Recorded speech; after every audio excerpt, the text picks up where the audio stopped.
Hi guys, Michael here finally resumes the succession contest arc of the Kingdom of Kakin. But before I go to the chapter analysis, I want to correct one information from the previous video.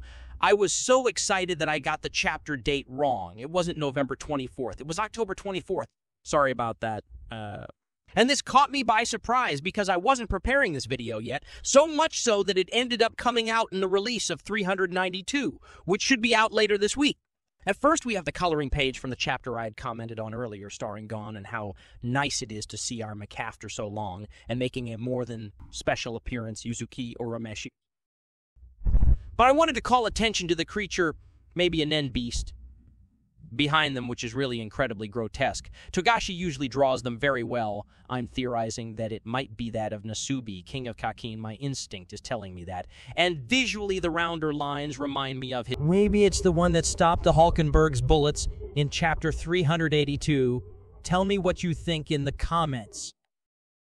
The chapter begins with conflict started in chapter 390 with Heinrei, Zakuro, and Lynch on the third floor of the whale ship, right after Heinrei blew the heads off soldiers with his conjuration-type Nen ability, which can transform any device object it touches into a...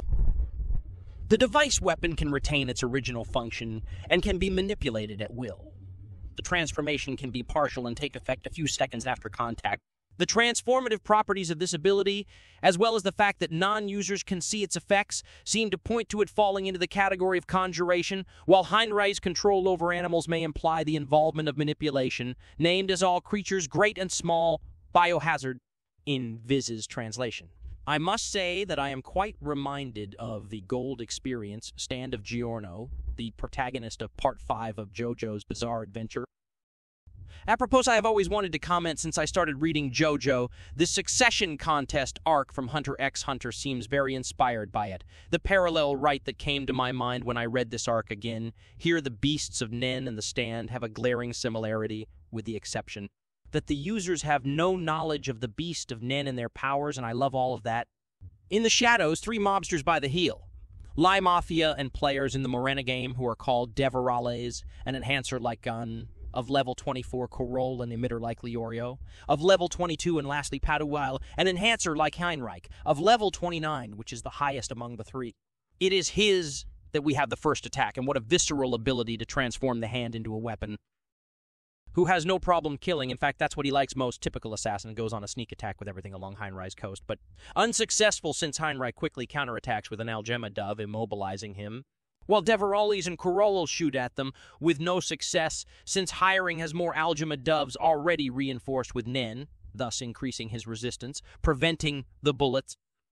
When suddenly, another sneak attack from Paduile, this time turning his hand into a drill. That pierces the wrist of Heinreich's hand with everything. Very impactful. Again, immobilized or not already quickly, he turns his hand into a weapon. This time into an axe for a desperate attack on Heinrei. Once again, immobilizes him. I have to say I am loving him more and more, aren't you? Since chapter 390, he has been very ruthless in mono fights. In the end and last frame of the chapter, Deverales and Corolla retreating, refusing to report Mornea's location.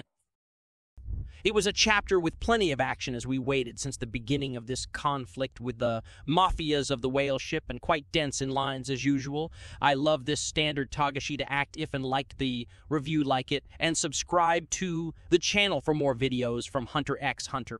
And until the next video.